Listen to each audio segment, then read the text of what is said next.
Two. And today we have a special guest, a reoccurring guest, and that is Andy Schectman from Miles Franklin. And as you all recall, Andy has been in business for over 30 years. He has maintained an A plus rating with the Better Business Bureau and never had one single complaint. He is approaching $8 billion in sales, and it's our great pleasure to have him to come today to talk to us about whatever is going on in the world of precious metals. So having said that, thank you so much for being here, Andy. I yield the floor to you for our biweekly updates.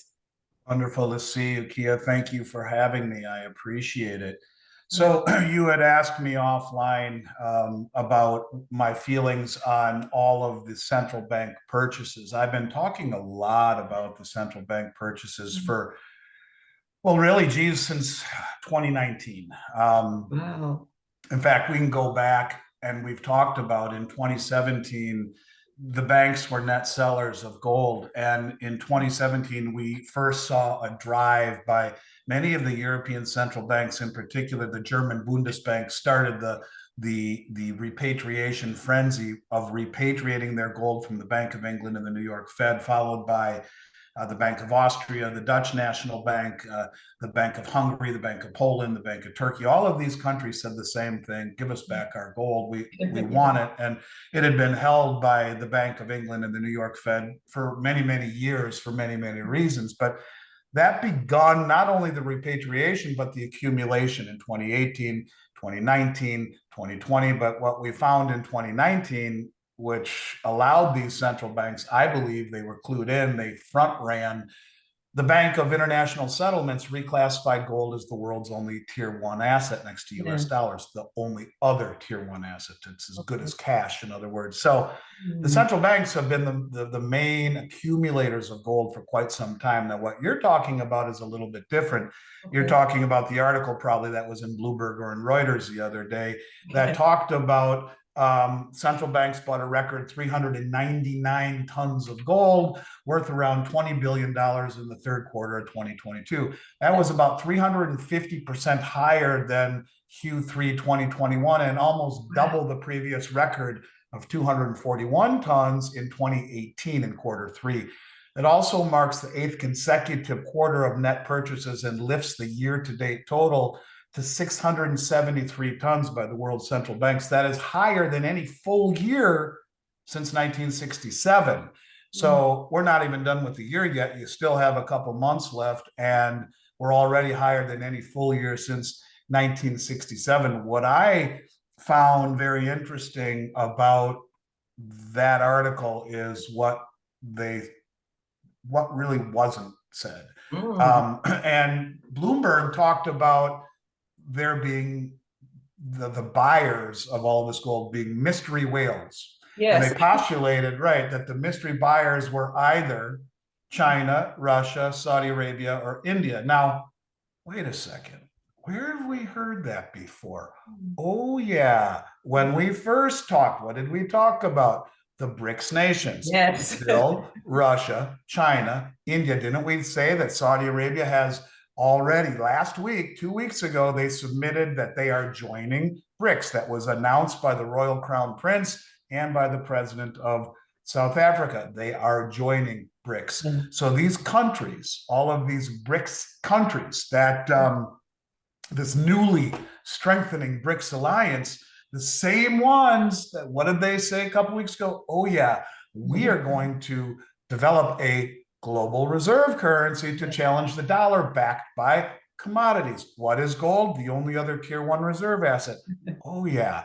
So it becomes very interesting when you see what's happening. But there was an article that I read after the fact. I'm glad you asked me this question because then bet you didn't think I'd be this prepared to answer it.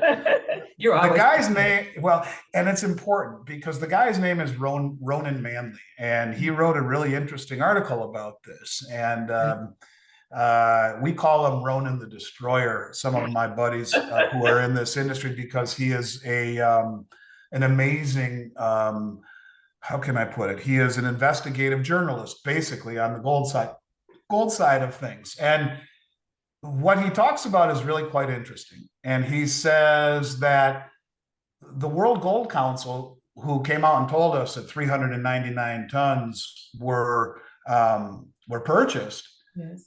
said that 119 of those 399 tons were reported purchases. Okay. Mm-hmm. What does that mean about the other 280 tons? Absolutely. If 119 were reported of 399, well, what are the other 280? Oh, they're unreported purchases. Well, what the hell does that mean? Now, the article goes on to say that the reported 400-ton purchase is a combination of steady reported purchases by several central banks like Turkey. Mm-hmm. And I've been saying for weeks now that Turkey has bought more gold for the first half of 2022 than any country on the planet. They also said they're joining BRICS.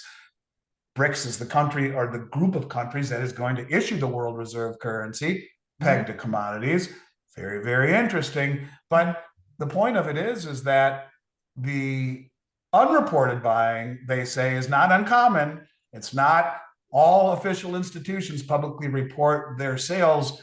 The example that I would give would be China or Saudi Arabia. China hasn't updated their gold holdings for a long time. They do very, very rarely, but they are the biggest importers and producers of gold in the world. Saudi Arabia, who has been gobbling up gold, hasn't updated their official holdings since 2010. Or more ominously, perhaps, these mystery whales, whoever they are, know something that the Western nations prefer not to consider about the New World Order.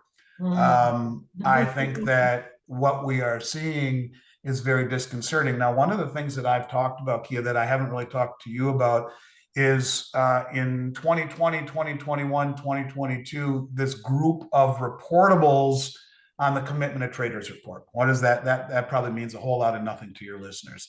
The Commitment of Traders report is a report published by the COMEX, which is the US commodity exchange, where all the prices globally are set. And they report the positioning of the largest traders in the world, or on the exchange rather. And normally they have just two groups of reportables: the commercials, which would be JP, Citi, Goldman, et cetera, Bank of America, and the specs, which are the hedge funds.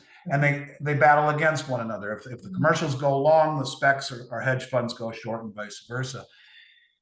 And for most of my career, no one ever took possession of metal off the COMEX, never, or the London Metals Exchange. They were platforms to use for trading. Very rarely would anyone take delivery, maybe 1%. Well, that's not happening right now. And in 2020, I talked about the rise of this group called the Others, who we don't know who they are. They are believed to be sovereign wealth funds and family offices. That's who they're thought to be. Are they the ones that are taking all of this metal? Is it the most influential, well-funded, well-informed private traders? Because let me explain something to you. When we talk about at the very top level of supply is the London Metals Exchange and the COMEX. This is where all the bars are stored, right? The LBMA, the London Bullion Market Association, their silver vault levels are contracting at the sharpest level in history. In fact, the total amount of silver in the LBMA vaults right now is down to 300 million ounces. Well, in September, or in August, India took possession of 46 million ounces. And in July, the withdrawals on the LBMA vault was 46,500,000 ounces. If it continues like this, you're talking mid-2023, all the deliverable silver would be depleted off the London Metals Exchange. And how about the COMEX, where the registered stockpile of silver right now is the lowest that it's ever been since they started keeping inventories? It's fallen by 70% in the last 18 months, meaning someone is draining the COMEX and the LBMA of gold and of silver. And in terms of silver, there's only enough silver backing the registered category to settle about 7,100 COMEX silver contracts. We're this close to the whole system really breaking apart. And so when you talk about who's buying all this gold and silver, well, it ain't the US. And it's either all of these countries that are rallying against the U.S. in the BRICS nations, or it is the very, very, very smart, well-funded, well-informed private traders who not only are purchasing it, but more relevant, they are withdrawing it from the ecosystem. Well, why would you do that? because you're scared that the ecosystem is polluted. It's like being in a fishbowl and you drop 4 drops of poison into it. Fish are going to try to get out as fast as they can. The ones that don't get out are going to die. And that's kind of the analogy that I would make here. The smart fish who can jump out of the bowl, well, they're jumping, and they're jumping with as much of the clean water or the bars as they can take before the whole system becomes contaminated. It's very, very, very strikingly obvious that something unusual in terms of accumulation and delivery and removal of counterparty risk is happening, where you see drawdowns on the epicenters of supply, both the London Metals Exchange and the COMEX, falling off a cliff at the fastest level it's ever been and to the lowest levels they've ever been, where you're just a few months away from blowing up the entire supply of everything. And that's not just the supply, it's the supply that backs the ability to set the price globally. So, you know, the Chinese curse, may you live in interesting times. We're there. These are interesting. These are not dull and complacent. And that's just one piece of it for sure. Thank you for defining that and letting us know about what's going on, because I wondered about those whales and those mystery whales. And I wondered if those were any of the countries that were part of BRICS, especially when I read an article recently that said that the Russian ruble is the world's best performing currency. Have you seen that? I have. Yep, I have. And that's because our sanctions did a whole lot of no good on Russia. Those sanctions, you know, 80% of the world is still trading with Russia. And what Russia did was to say to all of these countries, we'll sell you our oil and our coal and our natural gas and our fertilizer and our wheat and all of these things, and we'll give it to you at a killer deal, but you got to pay in rubles. We're not going to take dollars anymore. So what did that mean? That means all of these countries that are stockpiled with dollars, because dollars were forever, since 1974, the currency that everyone settled in to buy almost every commodity, and for sure energy. Now they're selling their dollars or whatever their local currencies are to buy rubles, which pushes the value up. And they're buying rubles because they're buying Russia's energy and their commodities at a subsidized rate, but doing it in rubles, which is, I mean, you couldn't talk about a more savvy chess player than Vladimir Putin. And he really showed that these sanctions haven't done a whole lot of good. In fact, what the sanctions have done has spurred on innovation, which I'm going to talk about here, because I think it's important. And that innovation is something called the M Bridge, as in Mary, M Bridge.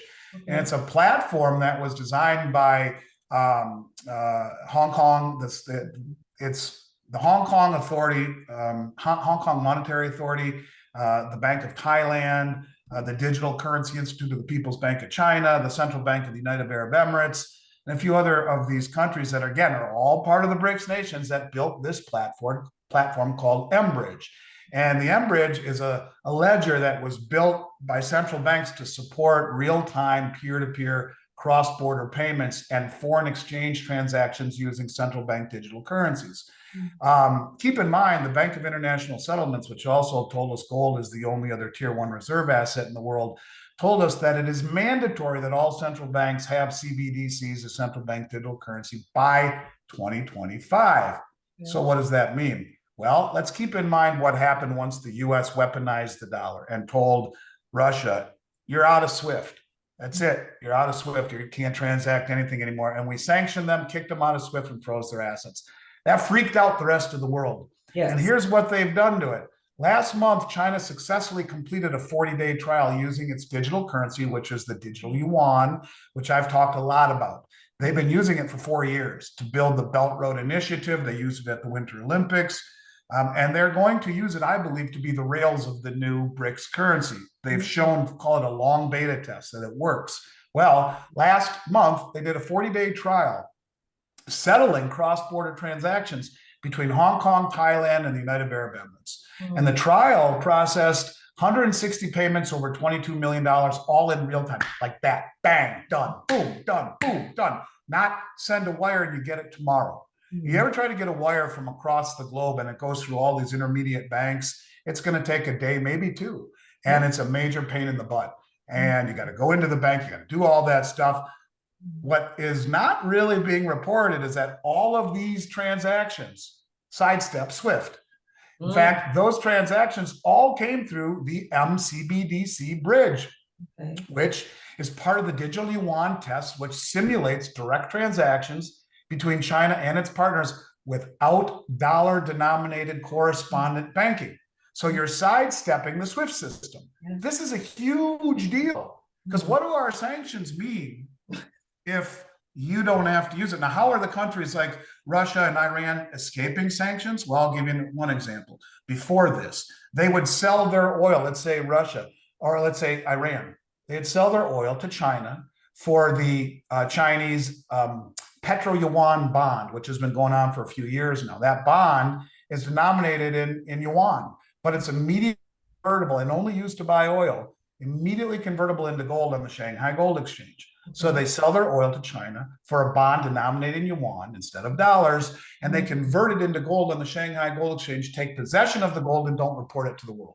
So all these countries that are going to join the BRICS, like Saudi Arabia, like Iran, they're all going to join BRICS. They've all already said they plan on doing it. And they are accumulating gold outside the purview of, and they are sidestepping sanctions. The sanctions mean nothing. You get rid of SWIFT, you find an alternative to SWIFT like the M bridge, it's game over for the West and their ability to do anything in terms of sanctions without lobbing bombs. And so this is a big deal, so much so that after the successful test, Russia just announced that it would also begin tests using the digital ruble and yuan to settle transactions with China. And my question to you, Kia, or more appropriately to the whole world, because I've been talking a lot about this for the last 2 years, is this the beginning of the new commodity-backed reserve currency that BRICS countries have just pledged to announce, a pledge to launch this year? They just announced it. They're going to launch it this year. Is this the beginning of it? And I would say that it is. And what it really is a platform that will reduce costs, expedite cross-border transactions, but most importantly, undercut the dollar and its correspondent banks or the SWIFT system. This is a massive, massive, massive deal. And I think just is more part and parcel with why you're seeing these huge countries, these whales who are mysterious, why they don't want the world to know who's accumulating it all, and why you're seeing such huge accumulations of it, double the biggest accumulation we've ever seen in a whole year, and yet we still have 7 weeks left in this year. It's disconcerting. Speaking of undercutting the USD, I read an article about Iraq, and what the article stated was the new premier he said that he was going to revalue the Iraqi dinar against the USD. And I thought that was a huge announcement because, it's like everybody is moving away from the United States dollar. Had you heard? It's a very big announcement for a lot of people because there are a lot of investors out there who loaded up on Iraqi dinar. Lots of them. And if it really does get revalued, it can make a lot of people very wealthy if it really does happen. Revaluation that is made in that manner is one thing. Revaluation that is accepted by the world is another. So I don't know how it all plays out, but I think the constant in that statement is the world is moving away from the dollar, from the Western hegemony, from the perceived hypocrisy of the West. And I think that this is something that you're going to continue to see here more and more and more and more as the rest of the world is tired of, like, for example, weaponizing the dollar and what we've done to Russia. Whether or not you want, let's take the war out of the equation. And the aggression out of the equation, whether or not you believe that it's justified to do what we did. The fact of the matter is, when you are the steward of the world's reserve currency, it's not your job to say who can and can't use it. It's for world opinion. And once you cross that Rubicon of weaponizing it and saying you can use it, but Kia, you can't, but Mike, you can, and Julie, you can, but Frank, you can't. You have a problem. And all of the can'ts, they're going to coalesce and find a way to sidestep and come together against that tyranny. I mean, and if you lived in one of those countries, you would feel that way. So it's a big deal. It truly, truly is. And I think it's only the very beginning of more and more de-dollarization. this is why it's so important to do what the biggest money in the world is doing, not buy gold to get wealthy or silver, but buy it because it is wealth. Mm. And it is wealth that has outlived 2 world wars and German Mm. hyperinflation and the Great Depression and the Civil War and still remains immutable to this day. I think that's kind of the theme here. Yeah. Yeah, you brought up the weaponization of the United States dollar, and it's interesting the way the United States has been bullied in so many ways. If you don't do what we say do, they'll put sanctions on you. And Right. yeah, that made me think about Zimbabwe. You know, not just Russia, but Zimbabwe had sanctions placed upon them, and then they just said, "All right, that's okay. We'll mint gold coins," and they did so earlier this year. I think it was about this summer. Yeah, nobody's afraid of the United States anymore like they used to be. You know, they'll just turn to gold.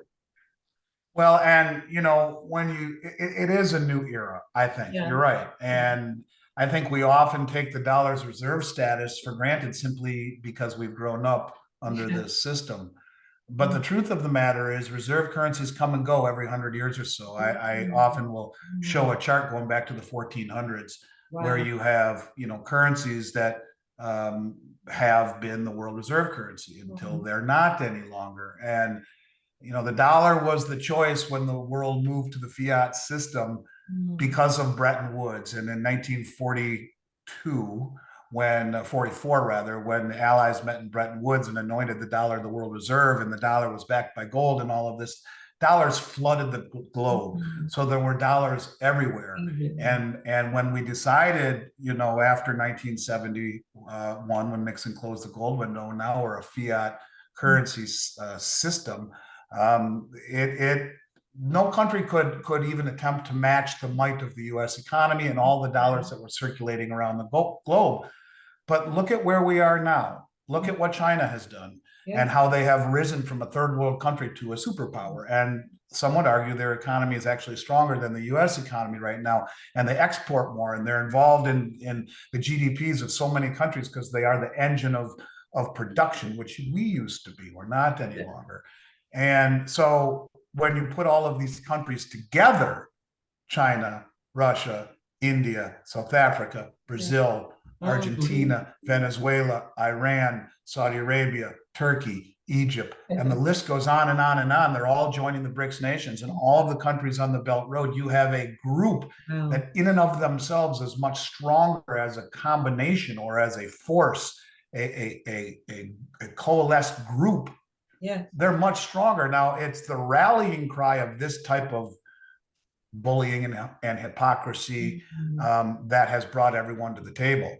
It will be the pegging on a new digital distributed ledger technology, the new digital yuan, which I believe will be the rails of the new BRICS currency. They've come out and told us they're going to issue it this year or very soon. It's going to be the pegging of real commodities and the ability to the immutability and the veracity of it denoted on a ledger that you can see without having to take someone's word for it. That will be the glue that holds it all together. It's a scary thing. And I think the moral of the story is that we are getting close to the end of our run as the world reserve currency, or at least as the singular world reserve currency. And last week, you had China come out and pretty much put a nail in that coffin when they came out and basically made a commitment, Saudi Arabia did rather, to China, and said that China is our main priority for oil sales now and for the next 50 years. And that the US really, we only look at them for protection. Well, you got these brain dead senators who are talking about removing the Patriot missiles from Saudi Arabia and the United Arab Emirates because why? Because they wouldn't increase oil production into the midterm. So that's an open act of aggression, these fools say. And they want to enact something called NOPEC, which is a bill, NOPEC, which would strip the antitrust exemption of the OPEC and would allow us to prosecute. And we are incentivizing the demise of the dollar as the world reserve currency. We are incentivizing it. And by Saudi Arabia not only saying we're joining BRICS, but say China is our biggest trading partner for oil for the next 50 years. We have been for the last 50 years. Now Wow. it's China. And it is the protection of the Saudi kingdom and the denomination of oil globally through OPEC that has given us the petro status. That's now going bye-bye. And if people don't see that, and all of these things that are spinning away from the dollar in an effort to build this new ecosystem, and when the switch flips and the cloth is pulled off over the eyes of the American public, and they see, my God, what has just happened? Why have I not been paying attention? Yes. Why have I not heard any of this? It's too late. And you can see that by the drawdown of all the supplies of metal from the world's exchanges. If gold and silver, which have not performed the way people think they should in terms of pricing, if that pricing was indicative of value or demand, then who the hell is buying all of the gold and silver? And it's disappearing. Where in one day, 25 million ounces, 45% of all the kilo bars held on the COMEX, the price setting mechanism in the world, disappear, delivered off the exchange. Where in one day, 5% of all the 100-ounce bars gone off the exchange. Who's taking them? Where are they going? Who's got this kind of money? Where in the last in the last several months, 76 months, 70% of all the registered silver on the COMEX has been delivered off the exchanges. Who's taking it all? And so they are the big money who sees what's coming. Clearly, I think they're using the suppression by the commercial banks and the managed money of the price of gold and silver as a tool of misdirection to reposition out of dollars into these assets without creating attention. It's the no look pass in basketball. They are misdirecting through price and rhetoric, and the biggest money in the world is using that as cover to de-dollarize and to reposition into what is coming next. That next chapter is coming, and when the page flips, it's too late if you don't realize it. But when you see Bloomberg and Reuters talk about this, yeah, there's this, they're gold whales, and who could they be? But when they name the BRICS nations, and BRICS just said we're going to issue a new gold-backed or a new commodity-backed currency, and you got the new M-Bridge, which is successfully showing that you can trade digital currencies and not use the SWIFT system. If you don't see how these are all interconnected, now, oh yeah, gold's the only other tier one reserve asset in the world. Maybe that's why they're buying it all.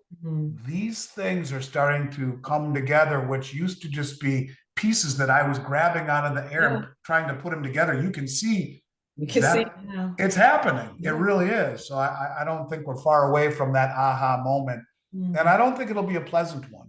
Honestly, I think there's going to be some scary stuff. And to top off the scary Sunday, price of gold and silver before I got on this with you spiked. I'm going to look at my phone and shut my phone off, which is something I normally do. Let me just see what they're doing here right now. Hang on. So right now we have gold up $38 and silver up 56 cents. That's a big move. It's about 3% in both cases. And I tried to find what was going on. Why? I didn't see anything, but I did see one thing, and it's interesting.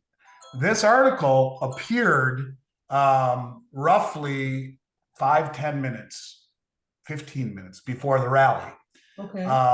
And it was written by Bloomberg, and it says that President Xi just ordered China to prepare for war and warns that the world order is on a brink of collapse.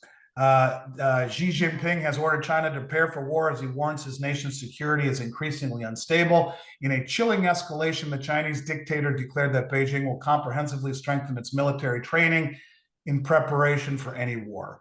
They've been talking about going after Taiwan.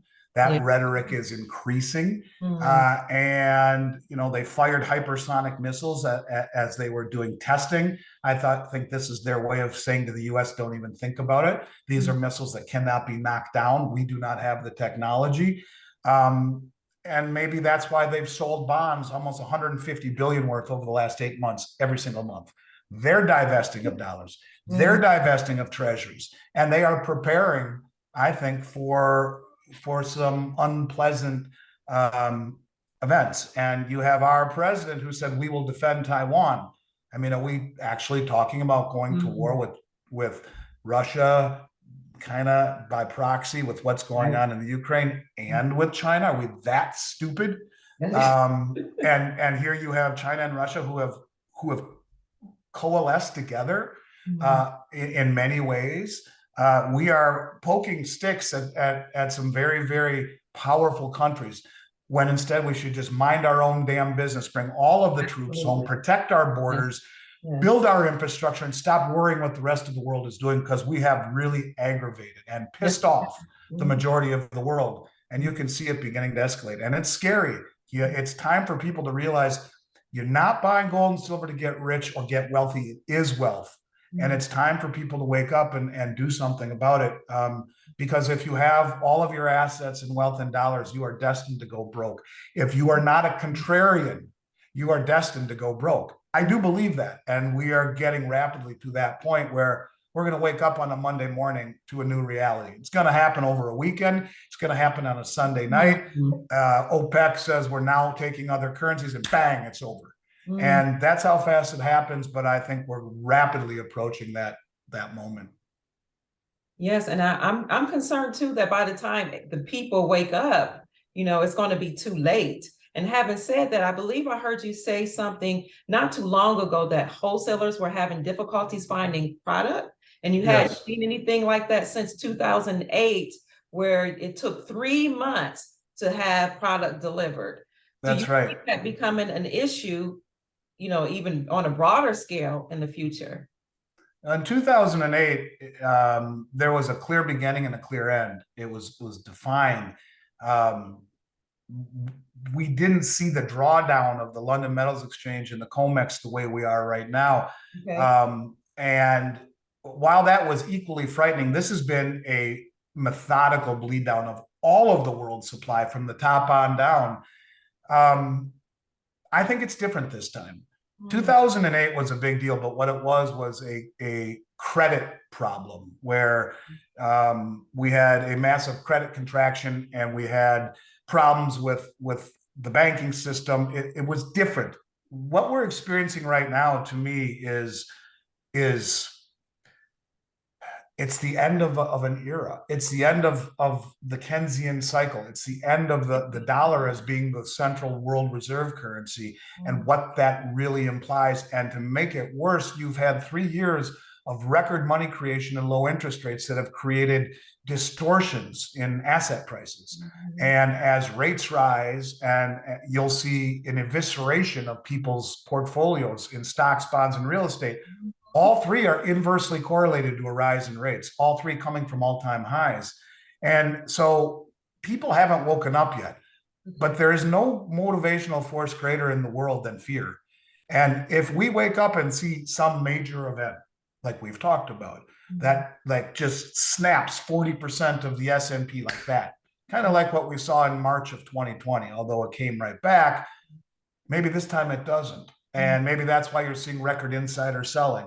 But if we see something like that and people wake up and start to look to acquire precious metals, look, it's really hard to get it right now when the estimate is 0.5% allocation across the entire US financial matrix to precious metals.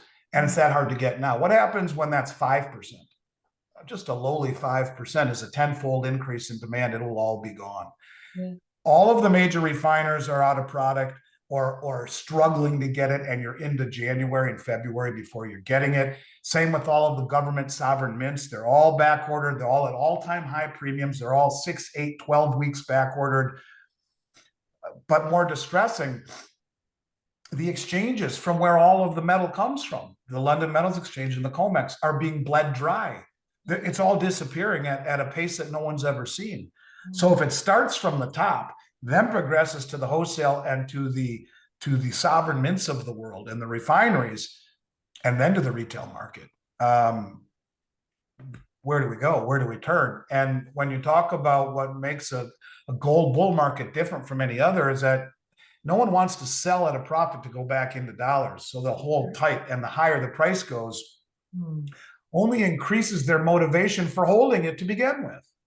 And so I think that this is a situation where it's only going to get worse until it gets better. And it may not get better, but I see it only getting worse. And it concerns me greatly because it used to be getting clients was 100 times harder than getting product. It's the other way around right now. Wow. Wow. So it's harder to get product. Um, since the United States dollar has lost 98% of its purchasing power since 1900, I've heard that gold has increased in its value.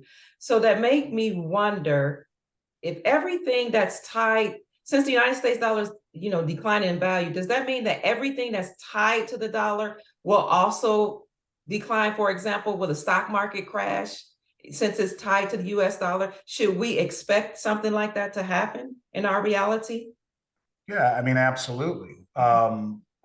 Or maybe it goes way up in dollar terms. Let's look at it a different way. Okay. Recently, in the United Kingdom, like within the last month, gold hit its all-time high Mhm. in British pounds. Why? Because the dollar is so strong. So it's distorting the value. Where most of the world is paying all-time highs for gold, the US is still a few $100s away because the dollar measured against a basket of crappy currencies is at all-time highs, distorting the value. And so it's important to you have to kind of think arbitrarily. Let's look at gold as sitting on the ledge of a bathtub, and the water underneath it is the dollar, and you can see its value relative to the dollar. But if you pull the plug on the dollar and the dollar starts to drop, is it gold that got more expensive, or is it the dollar that we measured against just collapsed? So Wow. yeah, you might see the stock market go to the moon in dollar terms, but what does that mean in a currency that has a massively declining global value?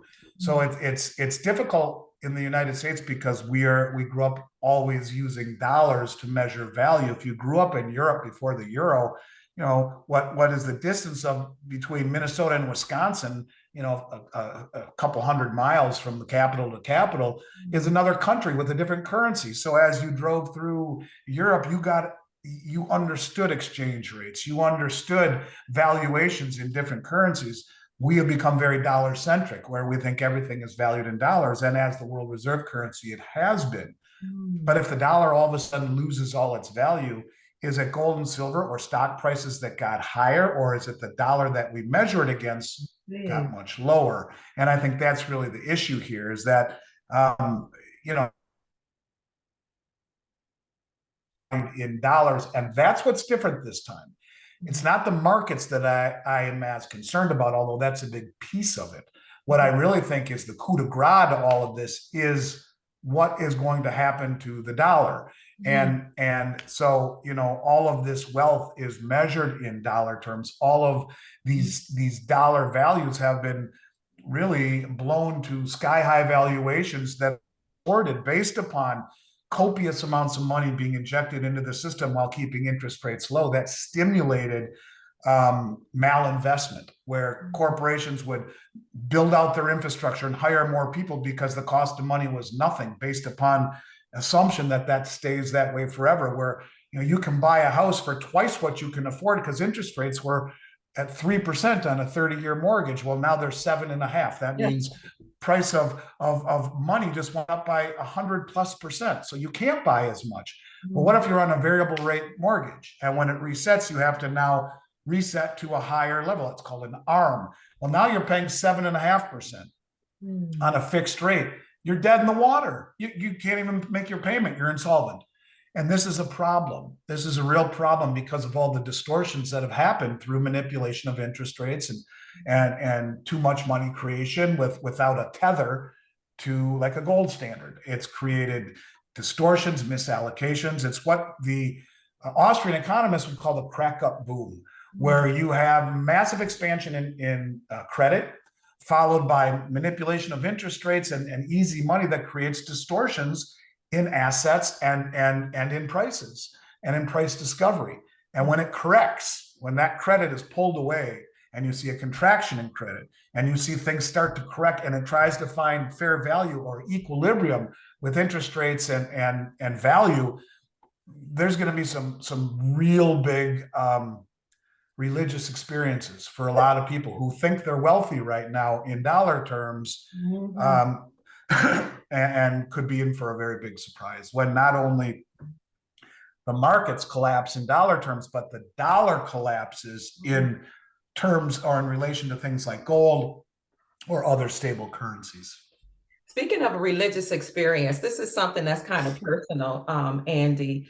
I have studied history a little bit, and in my studies, and I'm Jewish, I'm Hebrew, so we've practiced the Hebrew tradition. And what I've noticed is that there has been a collapse, whether it has been an economic collapse or a stock market crash at the end of every 7-year cycle. And in the Hebrew tradition, we call that the Shemitah. So we saw that happen in 1929, with the stock market crashing, leading to the 1930s with the Great Depression. We saw it happen every 7 years at the end of every 7-year cycle. So, okay, I looked back in history, then I said, let me look more recently, because maybe people can't relate to that. So I looked at what happened in 2000. There was a stock market collapse, and then we had 9/11, and so we had a decimation of the economy. 7 years later, after 2001, 2008, as you mentioned, there was some issues with the financial markets, and now here we are. Then it was 2015, the exact same thing. Here we are 7 years later in 2022, and haven't studied history, haven't understood that the Shemitah is the end of a 7-year cycle. On the 7th year, something happens. Now, in our tradition, you're supposed to release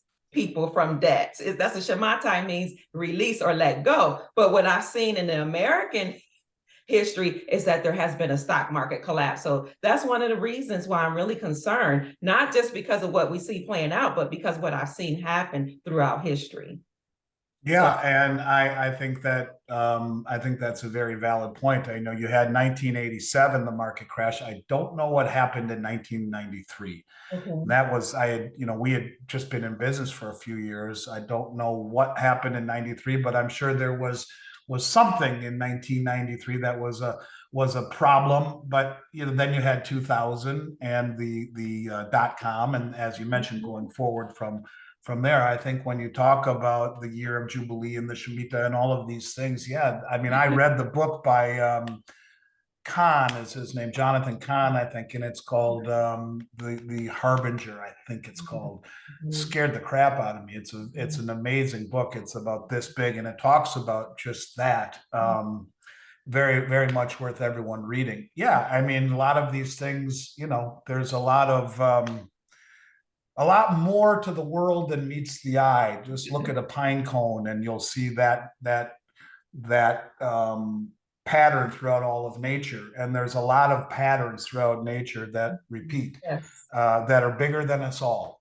And it wouldn't surprise me at all. And so, look, the bottom line is this, Kia. I am a big believer in owning precious metals, and I buy it every 2 weeks as a promise to my father that I made in 1989 when we started this company together, that would be the only rule, that I'd buy it every 2 weeks, something, even if it was just 1 ounce of silver, something every 2 weeks. That's my promise to him. And I've honored that promise. And for 33 years, I've never missed a 2 week period, not once, ever. And I have never bought it to get rich. I am very cognizant of its movement and of its value, and as its reflection of my net worth. But I buy it because it's wealth, and there's something that it's almost religious that gives me comfort, knowing that I am doing the right thing. You can go all the way back to biblical times, and gold and silver are spoken of in the Bible ad nauseum. And gold and silver are assets that are not simultaneously someone else's liability in a world of counterparty risk, where we are heading with all of the systemic incestuous connections globally, financially. The removal of counterparty risk is something that I think has there's a lot to be said about it. And it's wealth that has outlived all of the world's problems. And I just think that it's never been more important. And I'm glad you bring up these events, because it's important to look at gold and silver for what they are. If you're buying it to get wealthy, then you're buying the wrong thing. If you're buying it because it is wealth, and if you own enough of it, you'll be wealthy, arguably. But you will be out of harm's way in one of these cycles that is bearing down upon us, whether it be the 100-year cycle or thereabouts of a world reserve currency, whether it be the ending of the cycle of the petrodollar, or the ending of the Shemitah cycle, the 7-year cycle, or whatever cycle it is. I just think that it's time that you need to get out of the way, because it's coming, and you can see it by the actions of all of the world's players. If this was a game of chess, it's very close to calling check.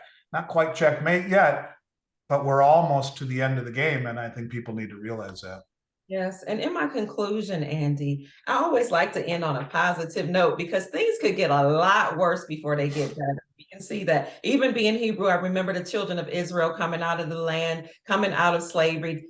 Before they got to the promised land, they had to go through the wilderness, because that wilderness experience builds character, it prepares you, and it helps you to see how strong you are, helps you rely on your community. You know, it seems like a bad thing, but you can see the good in it if you have that type of mindset. But Andy, I mentioned that because I know things might get worse, but I'm considering that you said that Basel III made sure that all banks all banks had to become Basel III compliant, which means that gold was a tier 1 asset. I'm considering that. Secondly, I am considering what I read about Project Sandman, which was 100 plus nations agreeing to return to the gold standard. I'm considering how Alexander Mooney, the representative of West Virginia, I think you heard of him, introduced House Resolution 5404 to define the dollar as a fixed weight in gold in 2018. And then he came back about October the 6th or 7th of this year and introduced House Resolution 9157, defining the dollar as a fixed weight of gold. I think about all that. I think about how the Constitution defines the dollar as a fixed weight of silver and or gold. And I see all these countries moving away from the USD. Can we surmise, Andy, in your humble opinion, in your educated opinion, your professional opinion, at some point, can we hope that the United States will also return to gold, and at some point, maybe we all will return to the gold standard? I think we will. The question is, do we have to have the whole system blow up first? And I think the answer to that is yes. I think the only way, it's like a game of Monopoly. Okay. You've been playing a game with your brothers and sisters for a long time using the Monopoly money. Now you decide that you're going to use gold coins, but the board is so screwed up because your brother owns everything from Park Place to Illinois Avenue. Because he was able to game the system with all of the fake Monopoly money. The only way to start is to throw the whole board up in the air and start again.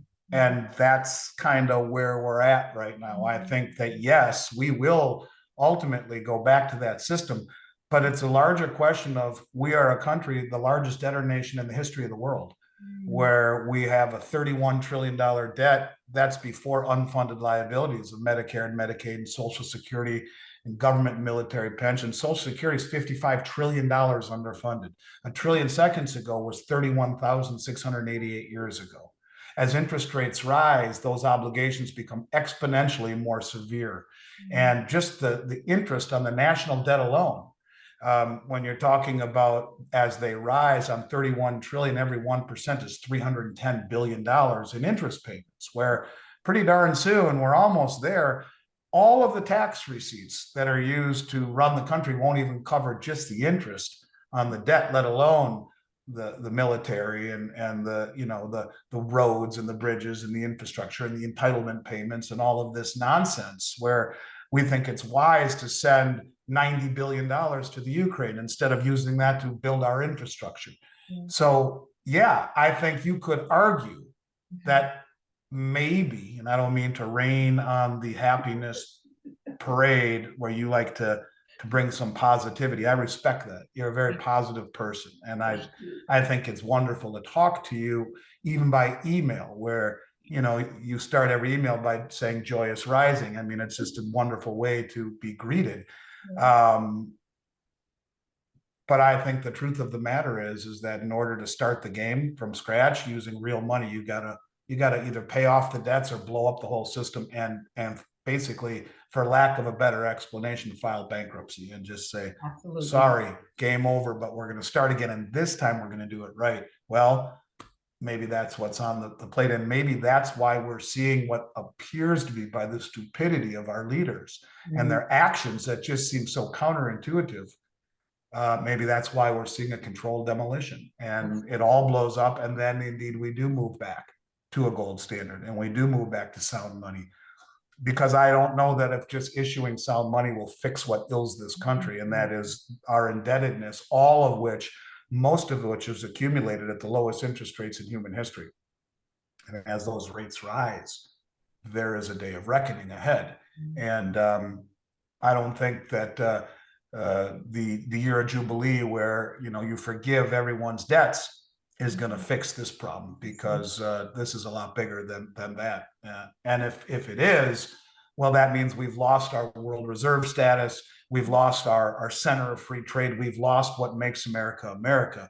And there will be some years of difficulty getting back to that point where hard work, where belief in country and in God and patriotism and all of these things that we all grew up under, that seem to be fleeting right now, come back into focus. And I don't mean to get too far off track, but I think there's a lot to be said for that mentality versus where we are right now. And we need to go through, I think, some lean years and some pain in order to get there. And I think maybe that's what this is all about. I hope I'm wrong, but it kind of feels that way to me.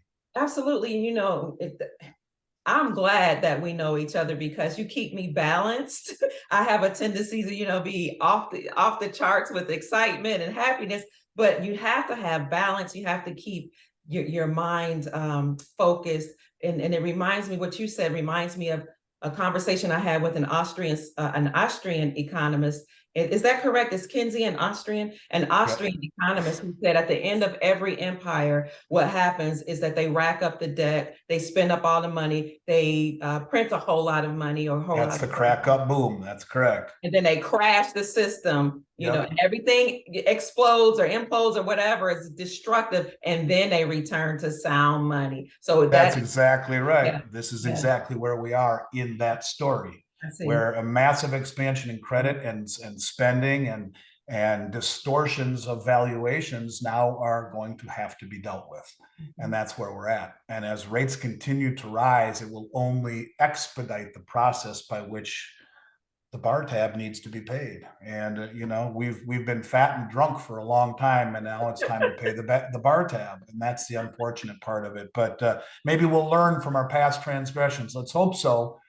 And for our children's sake, that they grow up in a world or raise their children in a world that's better than the world we find ourselves in today. Again, still the greatest country in the world, and I'm a big patriot, but we've kind of I don't know how to say it. We've kind of goofed this one up a little bit, and I don't know that there's a happy ending without a couple chapters of repenting and paying for the indebtedness that our predecessors have levied upon this country. There's just no way out of it. If we want to get into precious metals, or even add to the stack that we have, Andy, what should we do? How do we contact you? Yep, the same way until our new website is done. Send us an email at info@milesfranklin. Say Dr. Kia Pruitt referred me. We will make sure you get an updated price list, answer any questions, call you if you want to be called, put that down if you do. Okay. Don't forget a phone number. And we'll make it a very good experience. And we'll make sure that your listeners are getting as good of a price as they'll find anywhere, personalized service from a company that's never had a complaint. And we'll make damn sure that your listeners are not the first complaint that we've ever had. Thank you, Andy. And you also do something on Tuesdays, is that correct? On Twitter? Yep, on Tuesdays we issue a new special. This week's special would be silver maple leafs that are coming out. And I can send you a JPEG of that here later on today. Maybe you can post that as well. But these are silver maple leafs, and they're very expensive, as are all coins right now. They're $8.50 over the price of silver. But look around. You might find 1 out of 100 companies that are anywhere near that price. And we're trying to actually make it a special. That's just one of the things that we have. But they are silver maple leaves They're not 2022. They're backdate maple leaves, which mean nothing. They're just from 2020, 2019, whatever. They're in mint boxes. They're in sealed and solid tubes. $8.50 over should be the best price in the country. And just make sure they mention your name, and we will make sure it's a good experience from start to finish. You have my word on that. Okay. Well, Andy, thank you so much. I really enjoyed our conversation. Thank you You for taking too. time. I appreciate it. You're a very busy man. So, Oh gosh, it's pretty crazy. Well, never too busy to drop in, and we'll see you in 2 weeks, and we'll keep okay. doing this twice a month. And if there's something that needs us to get online and talk about it, right now, we can always do that too. But in the meantime, I hope you and all yours out there stay well, and I look forward to picking up where we left off real soon. All right. Thank you, Andy and family. We appreciate you tuning in to us today. That with all the information we've given you, family, that we've given you something to raise your vibrations and inspire you to go out and create the most magnificent, most joyous, beautiful reality that you desire and deserve. Peace, family. Bye, Andy. Bye, Kia. Great Thank you. day. Take care. You You're too. welcome. Make it great, Bye-bye. family.